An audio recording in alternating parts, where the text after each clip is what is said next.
आपके फॉलोअर्स में रवीना टंडन भी हैं एक, तो जब आप आए कितनी मुस्कुराहट आई खान साहब आपके। आप पटना से हैं ना? हाँ। हमें भी पटना पसंद है। तो जी आपके पीछे पड़ा कोई क्रेजी फैन ऐसा? आजकल के हिंदुस्तान में जो बनेगी आलिया उसी को मिलेगा कालिया। हम सफेद कुर्ता पहन लेते हैं ना तो लगता है जैसे बतासा में चिमटा घुसा हुआ है। अरे यूपीएससी ना खखोर के पूछता है कुछ हो। अब जैसे किसी को कह देंगे मामा जी तो आराम से समझ में आ जाएगा। कहेंगे हमारे बाप के सार तो कहेंगे कौन सी बोल रहा है बाप के सार। अरे मामा जी को ही बोला जाता है बाप के सार। नाइस तो वही ऐसे पूछता है। भूगोल वालों ने ये दोनों का नाम अलगे रख दिया। हम तो आपको धाए दे बता दिए थे। आप में से कितने अच्छे से आप बता दिए कि एक में कि दो में। लेकिन यही क्वेश्चन यूपीएससी पूछा था और आधा लड़का गलती ठोक के आया था। क्या पूछा था पता है? कि ज्यादा ठंडा टुंडरा में पड़ता है कि टैगा में। अब लड़का पगला गया, टुंडरा टैगा कौन सी होलो रे भाई। टुंडरा टैगा लो, टुंडरा टैगा यहाँ पर। Very good. अरे इसमें इमोजी कौन लिख के भेज रहा है? ये सबको हमने बतियाने का आदत लगा है। इमोजी लिख के भेज देता कहीं आगे लोग कहेंगे इमोजी कौन सी पढ़ेंगे हम। इमोजी लड़कियां बना बना भेज रही हैं सब। टुंडरा बोल रहे हैं तो अपन फोटो भेज रही है। और दिखाइए। ये तो इमोजी लिख के मत भेजिए आप लोग। अरे जो लिखना है लिखिए ना, इमोजी भेजता है सब। हिंदी मीडियम वाला तो कई को पता नहीं इमोजी मतलब कौन सी वाला। और जन सियार ऐसा पीला पीला मुखटवा बना रहा तो इमोजी बोला जाता है। ये रेखा बोलिए फटाफट, कौन सी रेखा है बीचों बीच से जा रही है? ये रेखा है विषुवत रेखा। कौन सी रेखा? विषुवत रेखा। हमारा प्यारा भारत ये रहा हमारा सारे जहां से अच्छा। ये हमारा हिंदुस्तान उत्तरी गोलार्ध में है, northern hemisphere of the earth. ये हमारा कौन सी रेखा? विषुवत रेखा। अरे ये क्या हो गया यार? टेक्निकल आदमी नहीं है हम, या नौटंकी कर रहा है। रेखा पे जितने देश है ना वहां के लोग एकदम मंगरैला की तरह काला होते हैं सब। आगे इतना भयानक काला होता है सब कि उनको देखकर हिंदुस्तान का अगुआ भाग जाएगा। दुल्हन की तो बातें छोड़िए, लेकिन जितना सुंदर लड़की होती है सब ना, बहुत सुंदर लड़की, वो देखिएगा जब टेढ़ा लड़का पसंद करती है सब। सुंदर लड़की को बुद्धि पता नहीं कहाँ होता है। एक्चुअली भगवान जो है ना सुंदरता बनाए। देखिए अगर किसी चीज में समय देंगे तो दूसरे चीज से समय काटना पड़ेगा। तो भगवान जिसको सुंदर बनाया ना, खूब सुंदर, तो उसको कुछ ना कुछ कहीं ना कहीं से समय काट लिया। तो जो बुद्धि बना रहा था तो बुद्धि काट लिया। तो जितना देखिए जितना सुंदर लड़की की रहेंगी सर, अजबे सबसे फसल रहती है सर, एकदम खौराइल रहेगा। खूब सुंदर लड़की लेके घूमेगा। आप देखिए ना, एक देख लीजिए ऐश्वर्या राय को, कोना से बिया की? अभिषेक बच्चन। बताइए हम लोग उस टाइम खा लिए थे लोग। और दिखाइए। हाँ ये अजब हाल है भाई। तो वही हो गया। तो यहाँ पे जितना मिलेगा सब ना, सब का सब मिलेगा सब काला काला। और हिंदुस्तान में जो बनेगी आलिया उसी को मिलेगा कालिया। यहाँ कश्मीर में खूब ठंडा, कश्मीर की कली, वाह वाह, समझ गया। वहां कोई फेयर एंड लवली की जरूरत नहीं है। कश्मीर के लड़का लड़की सब गोरे होते हैं लोग। और नीचे दक्षिण भारत में देखेंगे तो सब झौंसल मिलता है सब। कुछ कुछ हीरोइन गोरी हो जाती है सर। अब बाल्टी में सोच रहे फेयर एंड लवली घोर के में नहा लेगी तो गोर ना हो जाएगी सर। सब भूगोल का नियम काम नहीं करता है यहाँ पर। सन में मेरा कि नहीं आ रहा। तो साउथ के लोग काले क्यों होते हैं? अब भैया साउथ वाले लोग बुरा नहीं मानिएगा, और काला होना बुरा क्या? हम खुद काला है, हम क्या दूसरे को बोलेंगे? हम सफेद कुर्ता पहन लेते हैं ना तो लगता है जैसे बतासा में चिमटा घुसा हुआ है। आपको फिर बताए ना जितना काला रहता है उसको कैसा मिलती है सब। हाँ चलो ध्यान से देखो इधर। यहाँ समझिए, आप समझ में आया? कश्मीर के लोग गोरे काय होते? अच्छा, कश्मीर से तो ज्यादा गोर चाइना वाला होगा सर, उससे गोर तो रूस वाला होगा सर। ऐसे रूस वाला को देखेंगे ना, व्लादिमीर पुतिन को देखिएगा तो लगेगा जैसे छीलल मुर्गी है। अंग्रेज सबको ऐसे कर देता है सो तो खून दिखने लगता है यहाँ पे लाल लाल।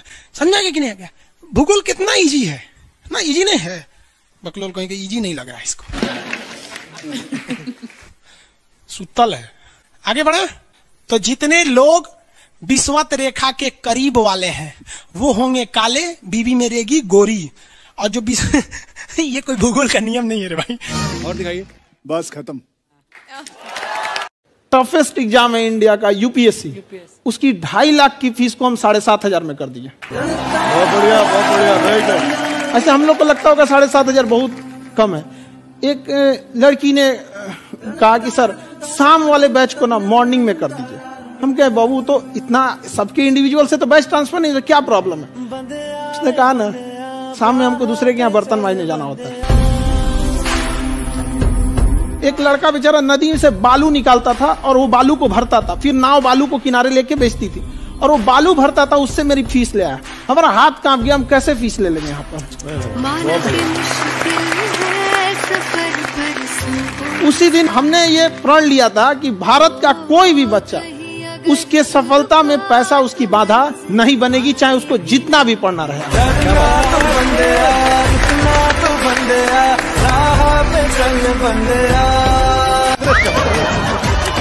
आपके फॉलोअर्स में रवीना टंडन भी हैं एक, तो जब आप आए कितनी मुस्कुराहट आई खान साहब आपके।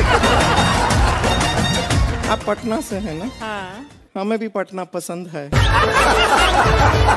बताइए आपके पीछे पड़ा कोई क्रेजी फैन ऐसा? आजकल के फैंस ये खान सर।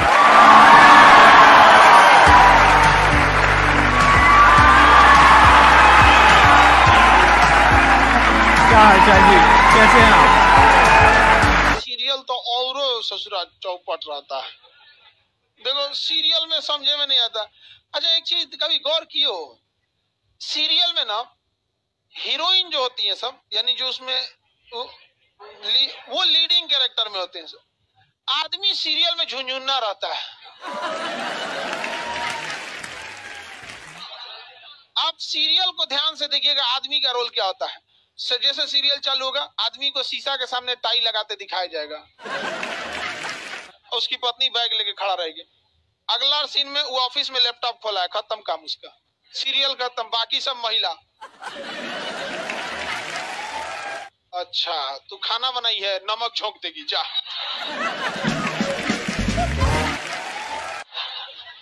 आदमी का काम खत्म, बस लैपटॉप खोलो, टाई लगाओ, खत्म कहानी। बाद में आएगा घरे तो देखेगा मम्मी अलगे मुंह फुलाई है, पत्नी अलगे रो रही है, परेशान रहता है। तो सीरियल में तुम तो मेल का कैरेक्टर देखना, बेचारा इसको लिया क्या है, चुपचाप बेचारा एकदम नहीं, जाता के बीच में अनाज पिसा जाता है। समझ में आ गया कि नहीं आ गया? सब बेचारा पिसा जाता है यहाँ से। किसी को दिक्कत? आप लोग भी पिसाइएगा। इसलिए डे 1 से आप लोग हमारी बात को याद रखिएगा। डे 1 से पहले दिन से तुम लोग एकदम समझ में आता है। तुम्हारा उम्र कितना है रे अभी? तो तुम बोल दिया, पूरा क्लास का माहौल खराब करके रख दिया। टैडी दे, टैडी दे, चल पीछे घूम, पीछे पीछे उधर।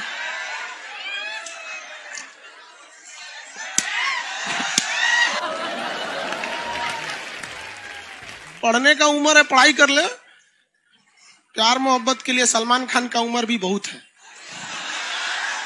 और जिसको तुम दिन रात पीछे पड़ता है ना, सलमान खान बुढ़ौती में उसको 2 मिनट में फंसा लेगा।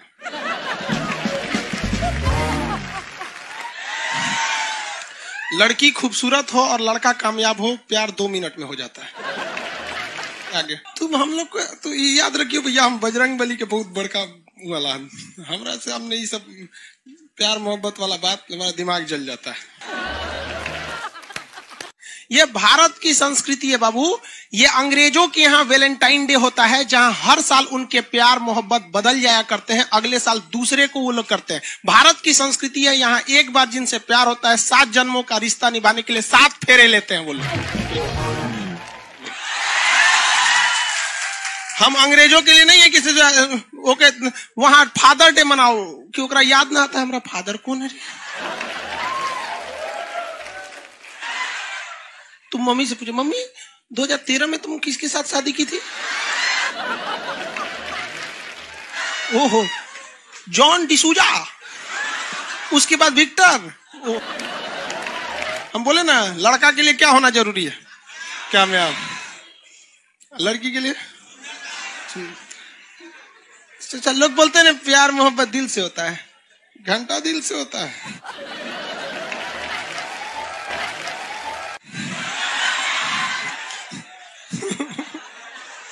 अगर प्यार दिल से होता तो सारा ब्यूटी पार्लर बंद हो चुके रहते।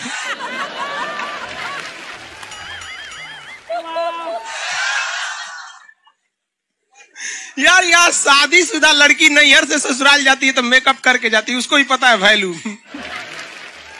आगे और चारों ओर घूमने की स्वतंत्रता है, तो इसका मतलब थोड़ी ना कि हर जगह चल जाएंगे क्योंकि बेडरूम में घुस जाइए। कहा रे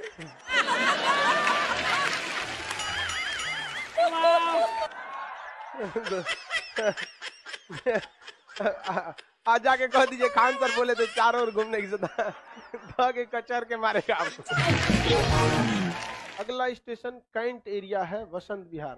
जिनके पास इस स्टेशन पर उतरने का कार्ड ना हो न उतरे, और आपके पास कार्ड नहीं है उतर गए, चल ना घूम के आते हैं दूसरे का मेट्रो से, तो वहाँ बैठल रहेगा आर्मी वाला धो देगा। अगले मेट्रो में आप जाएंगे नहीं, पहुंचाए जाएंगे। घर में भी देखिएगा ना, महिला हड़ताल करेगी तो बोलबे नहीं करेगी दीदी।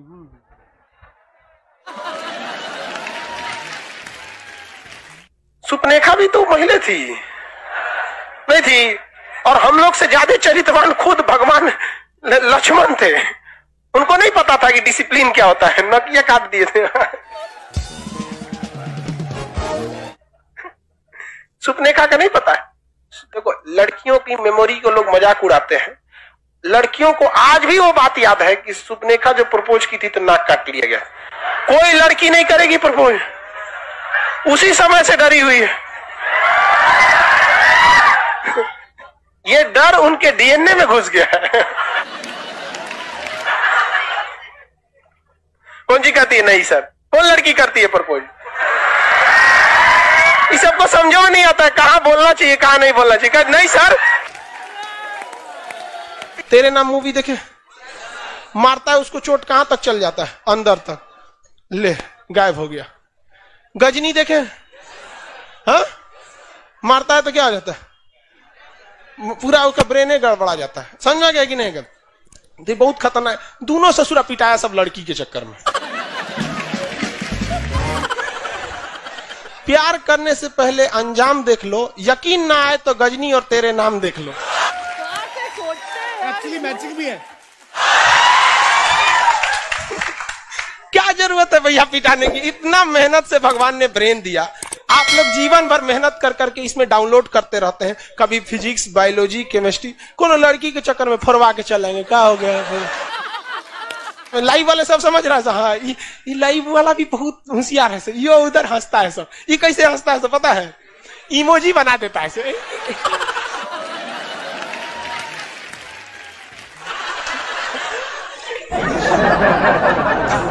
डिजिटल इंडिया में भी हंसी नहीं बर्दाश्त होती, घुसियाएगा तो लाल रंग का भौकाल बना दी गई। कब कब बैच लेट हो जाता है ना, घुसिया के ऐसे बोलता है सब। ओए खत्म हो गया। आप में से कितने लोग हैं जो बहुत एक्साइटेड हैं आज के सेशन को लेकर के? तो अब मैं जैसे ही आपको नाम बताऊंगा उनका, जो हमारे आज के गेस्ट हैं, तो आपका जो एक्साइटमेंट लेवल है वो और बढ़ जाएगा। ये बताने से पहले कि गेस्ट कौन है, मैं आपको थोड़ा सा बताता हूं YouTube के बारे में। YouTube में क्या है कि पूरे वर्ल्ड की अगर बात करी जाए तो करोड़ों चैनल्स हैं जो अलग अलग जॉनर्स में हैं, अलग अलग कैटेगरीज में हैं। उसमें से 2 बड़ी कैटेगरीज हैं, मोटिवेशन और एजुकेशन। पूरे वर्ल्ड में जो वर्ल्ड का नंबर 1 मोटिवेशन चैनल है वो मेरा है, और जो वर्ल्ड का नंबर 1 एजुकेशन चैनल है किसी इंडिपेंडेंट क्रिएटर का वो उनका है जो कि हमारे गेस्ट हैं। उनके 17 मिलियन से ज्यादा सब्सक्राइबर्स हैं। Please give an energetic and warm welcome to the one and only Khan sir.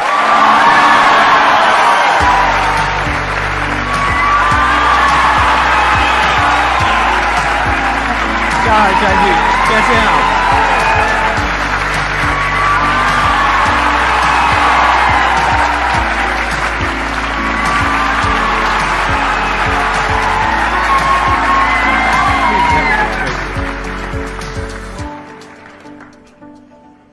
इससे पहले कि ऑडियंस आपसे कुछ पूछे या इंटरेक्ट करे, मेरे माइंड में एक क्वेश्चन है आपके लिए जी। जो बच्चे हैं वो आपके इतने दीवाने क्यों हैं, इतने पागल क्यों हैं आपके पीछे? मतलब मेरे कमेंट सेक्शन में भरा पड़ा था खान सर कब आएंगे, खान सर कब आएंगे। मतलब ऐसा क्या जादू कर दिया आपने बच्चों के ऊपर? ये सवाल हम आपसे भी पूछते हैं, हमारे पे भी इतना कमेंट आया, इतना मेरे तो ऑफिस में लोग चले आए कि सर कब जा रहे हैं। अच्छा। क्योंकि हम लोग का तो एग्जैक्ट है वही पढ़ाना है। हाँ। तो देखिए हम लोग का मेन है कि बच्चों को जो जरूरत रहती है कि अगर लड़का पढ़ने आ रहा है ना, उसके मन में कोई डाउट ना रह जाए। हम उसको कहते हैं कि हम तुम्हें पढ़ा रहे हैं, दम है तो भूल के दिखाओ, याद करके नहीं।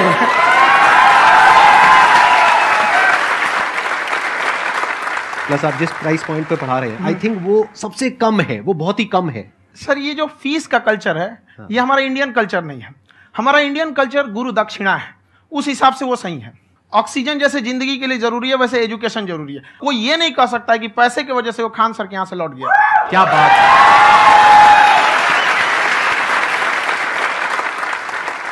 मैंने देखा कि आपका ये जो चैनल है कि ये पिछले 3 साल के अंदर अंदर ही ग्रो किया है। हमको जब चैनल शुरू हुआ तो एक दिन में हम 4-5 वीडियो बनाए। एक हमको कुछ आता, आज भी नहीं आता इतना, तो हम देख के कैमरा उमरा तो हम कंफ्यूज हो गए, बाप रे। तो हम एक ही दिन में वीडियो शूट किया, पढ़ाने वाला टॉपिक था हमको। उसके बाद कभी वीडियो नहीं, 6-7 वीडियो एक ही बार शूट कर लिए। और एक जो थे जिनका कैमरा वगैरह था, मेरे पास कैमरे भी नहीं थे उस टाइम, और कैमरा 35,000 का था। तो 6 महीना इसी में लग गया, जो 35,000 इसी में फंस जाएगा। तो उनके कैमरे से शूट किए, उन्होंने कोई चार्ज लिया, उसके बाद हम छोड़ ही दिए। लॉकडाउन लगा, तब हम कहें आप कैसे पढ़ाएंगे? वो तो 1 दिन 2 दिन करते करते अचानक लंबा हो गया। तब हमको याद आया कि ओहो मेरा एक चैनल भी है वहाँ पे। तो उस समय उस पर लगभग 30,000 सब्सक्राइबर हो चुके थे। तो जैसे लॉकडाउन लगा तो उस पर पढ़ाना चालू किया, और पता नहीं क्या लोगों को पढ़ाई में इतना इंटरेस्ट आ गया कि आपका स्टाइल ऐसा है थोड़ा सा। आप आई थिंक पढ़ाई के साथ साथ में जो बीच बीच में आप थोड़ा बहुत छोड़ते रहते हैं ना, मतलब जो एंटरटेनमेंट चलता रहता है। ये बात हम देखिए, जब हम गुलाम थे ना, तो अंग्रेजों ने एक चाल चला था कि भारत को हम फिजिकली गुलाम रखेंगे 100-200 साल, मेंटली 1000 साल कर देंगे। उन्होंने पढ़ाई का मॉडल चेंज कर दिया। उन्होंने ऐसा डिजाइन किया कि टीचर की रिस्पॉन्सिबिलिटी है वो पढ़ा के चला जाए। टीचर की रिस्पॉन्सिबिलिटी यहां खत्म नहीं हो जाती है। पढ़ाना तो कोई भी पढ़ा सकता है, टीचर की इससे बड़ी रिस्पॉन्सिबिलिटी होती है उसे समझाना। वो समझा कि नहीं समझा। अगर लड़का आपके समझाने के बाद डाउट रह गया तो ये आपकी गलती है। लड़का हमसे पूछता है सर इतनी भीड़ है आपके पास, तो कहते सर डाउट कैसे पूछेंगे? हम कह रहे यार तुम्हारा डाउट बचेगा तब ना पूछेगा तुम डाउट यहाँ पे।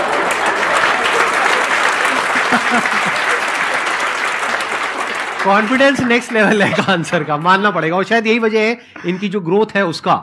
किसी ने शायद सपने में भी नहीं सोचा होगा कि पिछले 2 साल के अंदर अंदर जो आपके चैनल की ग्रोथ हुई है, जैसे आप खुद ही बता रहे हैं कि लॉकडाउन के टाइम पे आपके 30,000 के करीब सब्सक्राइबर्स थे, आज की डेट में 17 मिलियन है। और मेरा एक क्वेश्चन और है, इससे पहले कि ऑडियंस में से आपसे कोई क्वेश्चन पूछे, कि कई बार आप ऐसे भी टॉपिक्स टच करते हैं जो थोड़े से कंट्रोवर्शियल हैं या थोड़े से सेंसिटिव हैं, जिसके ऊपर बात करने की हिम्मत आई थिंक बहुत ही कम लोगों में है। तो आपको कभी ये नहीं लगता है कि कहीं ज्यादा तो नहीं हो रहा है, इसको थोड़ा रोक देते हैं, थोड़ा कम कर देते हैं? क्योंकि कोई लाइन ही नहीं है वैसे तो बोलने को, तो आप कुछ भी बोल दो, कितना भी बोल दो। हुई है कंट्रोवर्सी बहुत बार। एक्चुअली बचपन से हमको फौज में जाना था, और फौज वालों के लिए ये सब मायने नहीं रखता। उसको करना है मतलब करना है, तुम सामने कुछ भी रहो, डजंट मैटर।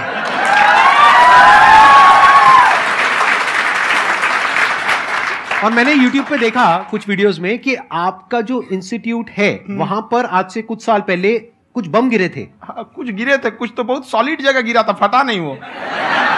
मतलब आपके आसपास? हाँ, बम को भी पता है कि टीचर की इज्जत किया जाता है। क्या बात है, क्या बात है।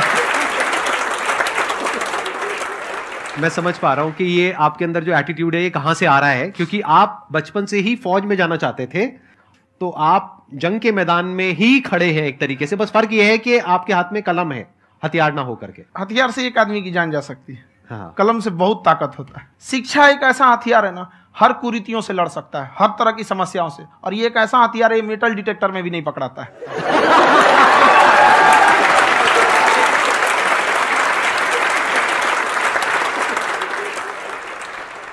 मेरा क्वेश्चन ये है कि अभी प्राइवेट ऑर्गेनाइजेशंस में पीटने का, पनिशमेंट का ये सिस्टम जो है खत्म हो गया है। हम आपके वीडियो में देखे हैं सर कि आप एक बड़ा सा रोल रखे रहते हैं, पुलिस वाला लाठी है वो, पुलिस वाला लाठी है, और स्टेज पे बुला के बच्चों को उसी से धुनाई शुरू कर देते हैं मस्त एकदम से, है ना।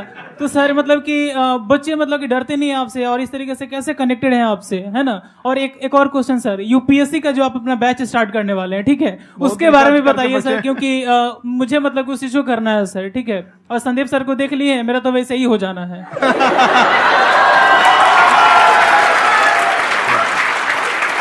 क्या हो जाना है? मेरा पूरा कंप्लीट करो।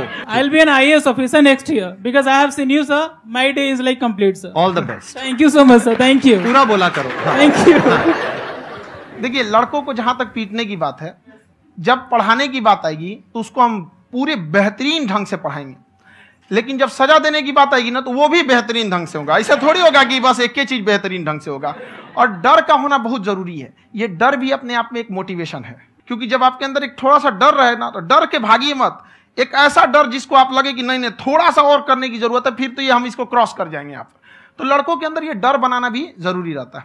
और रही बात यूपीएससी वाले की, जो आपने बोला, बहुत सारे लड़के वेट कर रहे हैं यूपीएससी की, क्योंकि 2-2.5 लाख फीस सारे लोग एफोर्ड नहीं कर सकते। और हमारा वही रहता है, हम तो ज्यादातर हमारे स्टूडेंट देखेंगे तो किसी के रिक्शा वाला, सब्जी वाला, यही लोग, इनको तो 2.5 लाख रुपया इनके पास पूरी संपत्ति नहीं होती है, फीस कहाँ से भरेंगे वहां पे, उसके बाद रहेंगे कहाँ से। तो ऑल ओवर इंडिया से, कश्मीर से कन्याकुमारी तक, गरीब से गरीब भी लड़का उसको पढ़ सकता है। यही कुछ 1000 रुपये मंथली, 12-14 हजार साल का पड़ेगा, खत्म हो जाएगा इतना में।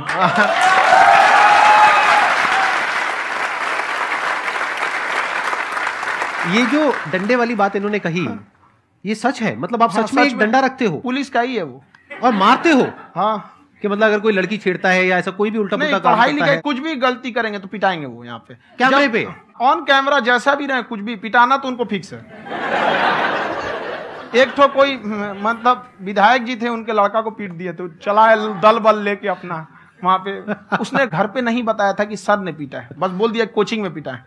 बाद में पता चला हम पीटे हैं, तो उसके पिताजी मेरे सामने और पीटे।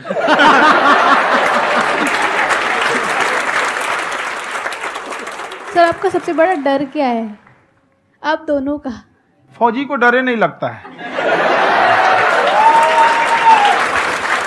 बाकी अब सर से पूछिए। आज के सेशन से पहले कोई डर नहीं था, लेकिन अब मुझे इनकी डंडे वाली कहानियां सुन करके डर लग रहा है कि कहीं मैंने गलती से कुछ बोल दिया और इन्होंने कहीं पीछे कुछ रखा हुआ है, और यहीं आ करके अगर इन्होंने मेरी पिटाई कर दी तो बहुत बुरा हो जाएगा। तो इसलिए हमको थोड़ा डर लग रहा है।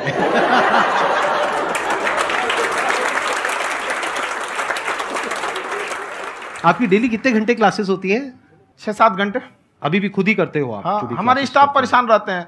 हम 1:30-2 बजे सोते हैं, सुबह 6 बजे उठ जाते हैं, परेशान रहते हैं। अरे इतना क्यों करते हो, है ना?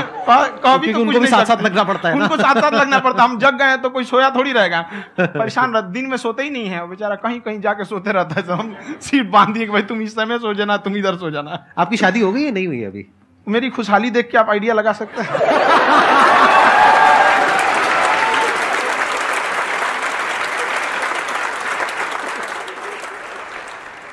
First of all I would like to say sir thank you so much to you and to your team कि आपने मुझे यहाँ आने का मौका दिया। एंड सर अब तक मैंने आपको सिर्फ फ़ोन या लैपटॉप में ही देखा है दोनों को, आज फर्स्ट टाइम लाइव देख रही हूँ तो बहुत अच्छा लग रहा है। तो मेरा क्वेश्चन ये है सर आपसे, जब हम लाइफ में कोई डिसीज़न लेते हैं कि हमें ये पर्टिकुलर चीज़ करनी है, और क्योंकि हम डिसीज़न लेते हैं तो हमारी आदत है कि पहले हम 4 लोगों से पूछते हैं कि तू बता तेरी क्या राय है, तू बता तेरी क्या राय है। तो उनमें से अगर कोई हमें कह देता है कि ये बेकार डिसीजन है मत कर, तो हमारा माइंड कहीं ना कहीं डाइवर्ट होने लगता है और उसकी वजह से हम अपना डिसीजन चेंज कर देते हैं। तो मेरा क्वेश्चन ये है कि कैसे हम अपने डिसीजन पे स्टिक रहे, कैसे हम जो दूसरे के ओपिनियन है उनको अफेक्ट ना होने दें अपने ऊपर।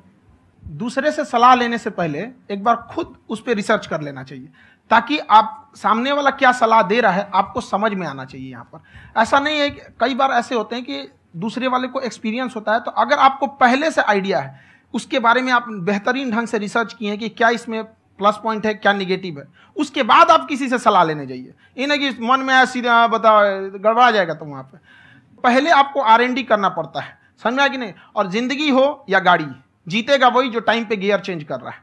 तो डिसीजन चेंज करना बहुत ज्यादा गलत नहीं है। इन्होंने बहुत अच्छी बात कही है और मैं इसी बात में थोड़ा सा और ऐड ऑन करूंगा कि ये जो आपने कहा ना कि अपने डिसीजन पे स्टिक कैसे रहें, ये कोई अच्छी क्वालिटी नहीं है, क्योंकि टाइम टू टाइम आपको अपने डिसीजंस को चेंज करना होता है। जैसे आपने 4 लोगों से डिस्कस किया, कोई इंसान कुछ पॉजिटिव बोल रहा है, कोई नेगेटिव बोल रहा है, उससे फर्क नहीं पड़ना चाहिए। डिपेंड ये करता है कि वो जो बोल रहा है उसका बेसिस क्या है। क्या वो किसी नॉलेज या एक्सपीरियंस के बेस पे बोल रहा है या ऐसे ही कुछ भी बोल रहा है? ऐसे ही बोल रहा है तो फिर उसकी बात पे ध्यान क्यों दे रहे हो? अगर किसी नॉलेज या एक्सपीरियंस के बेस पे बोल रहा है, फिर चाहे वो पॉजिटिव बोल रहा है चाहे नेगेटिव बोल रहा है, दोनों ही मायने रखता है। उसके बाद में रिसर्च करनी है और फिर रिसर्च करने के बाद में फाइनल डिसीजन अपना खुद का होना चाहिए। अब वो डिसीजन उससे अलग भी हो सकता है जो आपने पहले लिया था, और वो सेम भी हो सकता है।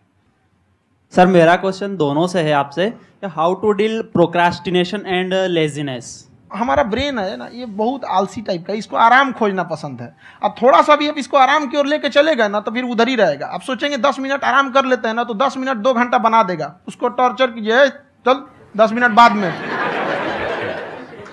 उसको आप उस पर हावी मत, वो कह रहा है कि हमको आराम चाहिए, आपको हाँ आराम मिलेगा, पहले काम फिर मिलेगा आराम। तो आप उसके हिसाब से मत चल। आपका मन कर रहा है थोड़ा सा देख लेते हैं, कोई नोटिफिकेशन आया, आप कोई काम कर रहे हैं, क्यों पहले काम कर लीजिए, बाद में देखिएगा ना नोटिफिकेशन। आप हावी मत होने दीजिए यहाँ पे। अगर आप 5 मिनट भी थोड़ा सा लूज पड़े ना, थोड़ा सा कमर सीधा कर लेते हैं, 2 घंटा बर्बाद कर दिया आपको। हावी मत होने दीजिएगा उसको अपने ऊपर। प्रोक्रेस्टिनेशन को तोड़ने का एक ही तरीका है, सबसे छोटे लेवल पे ले जा करके उस गोल को तोड़ दो। यानी वो गोल बहुत बड़ा है, उसको ब्रेक डाउन करो, उसके सबसे पहले स्टेप पे आ जाओ कि उसको अचीव करने का सबसे पहला स्टेप क्या है। जैसे गाड़ी चलाना सीखना है, उसका सबसे पहला स्टेप क्या है। अगर घर में कोई नहीं है सिखाने वाला या सिखाने वाली, तो बाहर जा करके जो गाड़ी का ड्राइविंग स्कूल है उधर जा करके पैसे दे दो।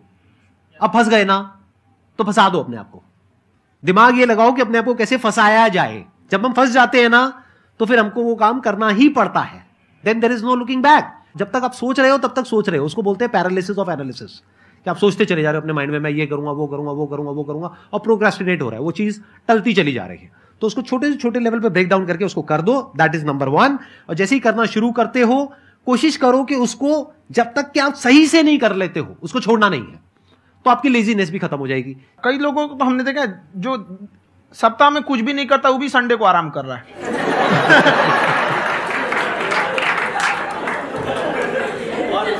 वैसे कहा भी जाता है कि अगर कोई काम आपको करवाना है ना तो ऐसे किसी इंसान को दो जो बिजी है। हाँ। ऐसे आदमी को मत दो जो खाली है। ये परफेक्ट एग्जाम। किसी को भी आप देखिएगा जिसको आप कहते हैं कि मतलब थोड़ा ठीक ठाक आप समझते हैं कि नहीं ये बहुत आगे निकल, वो एक काम को खत्म करने के बाद कभी आराम नहीं करेगा। एक काम खत्म हुआ उसको लगेगा हाँ एक खत्म हो गया, अब दूसरा करना चाहिए। और वही जिसको देखिएगा एक खत्म हो गया और आराम करना चाहिए, कभी नहीं, लाइफ में आखिरी सांस तक।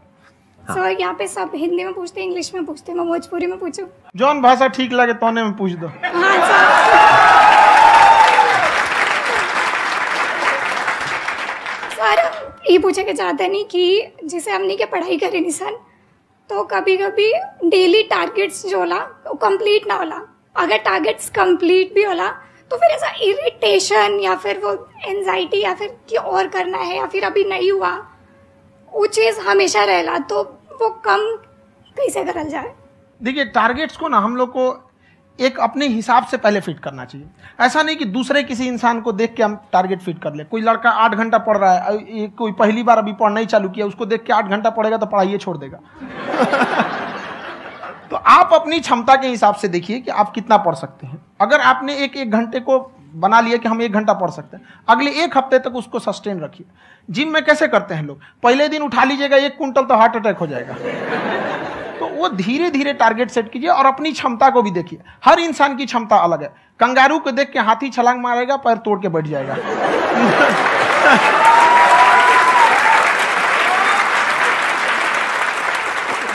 अब संदीप सर का मोटिवेशन देख के इसका मतलब क्या कि ट्रेन के आगे खड़ा हो जाएंगे, ढकेल देंगे तुमको।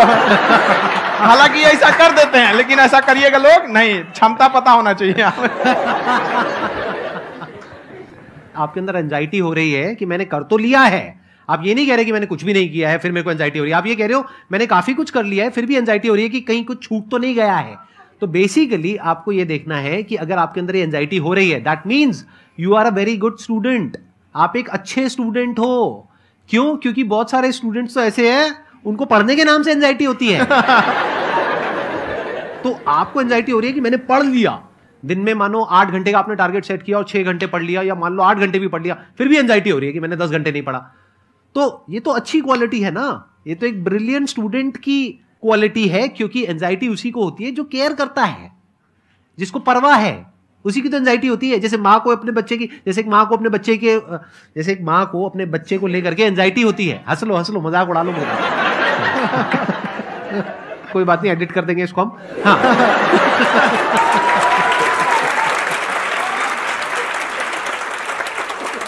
जैसे एक माँ है, उसको अपने बच्चे को लेकर के एंजाइटी होती है, थोड़ी सी भी तबीयत खराब हो जाए उसको एंजाइटी होती है, चाहे बच्चा ठीक भी है, डॉक्टर को नहीं होती है। क्यों? क्योंकि माँ को उस बच्चे से प्यार है। तो दैट मीन्स कि आप अपनी पढ़ाई को लेकर के सीरियस हो, इस वजह से आपके अंदर एंजाइटी हो रही है, विच इज नॉर्मल। जहां पर प्यार मोहब्बत होती है वहां पर थोड़ी बहुत एंजाइटी तो होती ही है ना। समझ रहे हो ना मैं क्या कहना चाह रहा हूं? आप लोग समझ रहे हो ना मैं कहां जा रहा हूं? जब वो किसी और से बात करती है तो एंजाइटी होती है ना।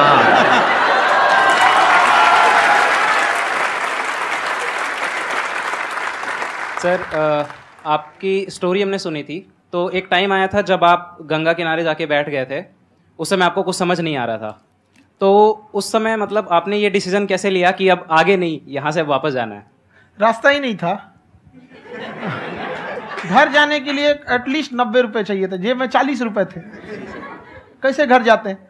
और हम गंगा के किनारे चुपचाप बैठे बैठे हम कहें कि बहुत टेंशन हो गया, अब घर जाना चाहिए। रूम पे तो किराए के रूम पे ही आदमी सारे लोग रहते, गए वहां पे तो रूम लॉक हो गया था। तुम खटखटाए तो ऊपर से गुस्सा से बोले जो ऑनर थे, क्या टाइम हो गया है? तुम कहे 9-10 बज रहा होगा, घड़ी देखिए तो 2 बज रहा था, रात का 2-2:30 बज गया था वहाँ। टेंशन में आप तो होता है, कई बार ऐसा समय आएगा कि लगेगा जैसे आप कुछ नहीं हो सकता है, तो इससे घबराना नहीं है। कभी कभी गुच्छे की आखिरी चाबी भी ताला खोल देती है। जो बातें आपने बताई कि घर में प्रॉब्लम्स ये तो बहुत लोगों ने फेस करी वहां पर, आप अकेले नहीं है, बहुत लोगों ने ये प्रॉब्लम्स फेस करी, बहुत तरह की प्रॉब्लम्स देखी, बहुत तरह की स्ट्रगल्स देखी, लेकिन वो सब इतने कामयाब नहीं हो पाए जितने कि आप हुए।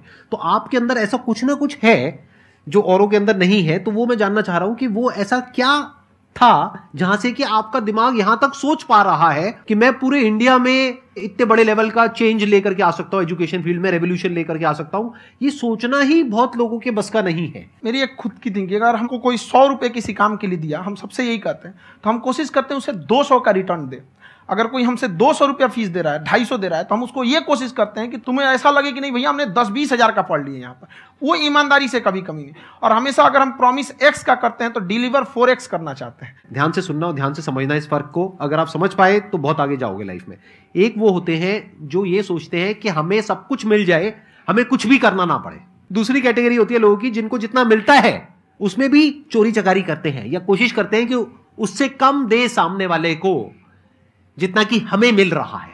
तीसरी कैटेगरी होती है लोगों की जो इनके जैसे लोग होते हैं, वो क्या करते हैं, वो ये सोचते हैं कि अगर मैंने किसी से 1 रुपए भी लिया, देखा जाए तो 200-250 रुपए कुछ भी नहीं होता है, 200-250 रुपए अगर मैंने लिया तो कैसे उसको 400 रुपए की वैल्यू दूं। ये जो थिंकिंग है ना, यही एक फर्क होता है एक ऐसे इंसान में जो बहुत आगे निकल जाता है और उस इंसान में जो मीडियोकर रह जाता है। आप अपने आप को अपने आप के ऊपर समय दीजिए, उसको डेवलप कीजिए। जब आप अपने आप के ऊपर खर्च करते हैं तो आने वाले समय में लोग गूगल पे आपको सर्च करते हैं। क्या बात है सर, ये आपने अभी बनाया है या ये कोई पुराना आपका वो है? बनते रहता है, इसे फ्लो में बन जाता है। आपके अंदर ना सर एक कवि छुपा हुआ है कहीं ना कहीं जो बाहर आना चाहता है। कभी ना कभी आपने सोचा होगा कुछ? हाँ, कभी कभी। देखिए एक चीज है, संगत का बहुत अच्छा असर पड़ता है। ये चीज को हमेशा, संगति का मतलब लोग हल्के में ले लेते हैं। संगति का मतलब होता है संग संग गति। तो अच्छे लोग के साथ रहेंगे तो संग संग अच्छी गति होती जाएगी, खराब में रहेंगे तो ये भी होता है। बट अपने आप को थोड़ा सोचना चाहिए कि हम केवल जी के मर जाएं इसके लिए नहीं आए हैं। लोग कहते हैं कि सर नाम क्यों नहीं बताते अपना। हमारी एक ही सोच है कि जाने के बाद इस दुनिया से हमको मतलब एक चीज देना चाहते हैं स्टूडेंट्स को कि वो याद करें कि इस पैसे की भाग दौड़ की दुनिया में हर कोई दोनों हाथ से लूटने में लगा है खाली हाथ जाने के लिए, ये सबको लगा है। तो हर कोई को ये सोचना चाहिए कि था कोई इंसान जो इतने कम फीस में इतनी शिक्षा जो महंगी थी, जो कमाने का रास्ता था, उसको भी एकदम कंपटीशन इतना कर दिया कि अब लोगों को अपनी फीस बढ़ाने में डर लगता है कि अरे यार, लड़का कमेंट करता है कि खान सर इतना ले रहे हैं, आप बहुत बड़ा टीचर हो गए।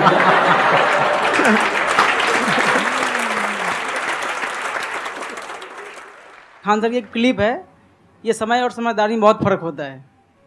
अगर समय रहते समझदारी आ गई तो इंसान कामयाब हो गया, लेकिन अगर समय चला गया फिर समझदारी आई फिर तो बेकार है। तो सर मतलब कुछ आपको ऐसी चीज़ लाना चाहिए जो मतलब बच्चों जो तैयार हो रहे हैं उनको ये चीज़ें मतलब एंड टाइम पे दिखे। समझ रहे आप मेरी बात? नहीं समझ?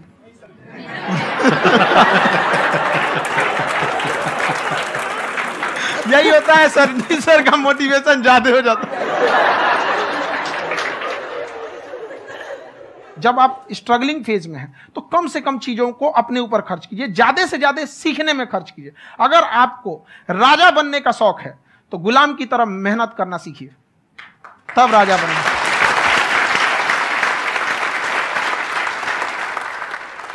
ये दुख, ये दर्द, ये सब तेरे अंदर है। तू अपने बनाए इस पिंजड़े से बाहर निकल के देख, तू अपने आप में एक सिकंदर है।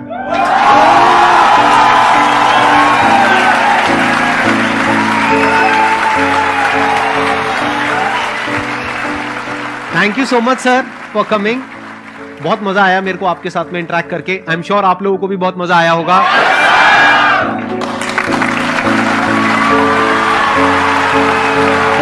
Thank you so much ji.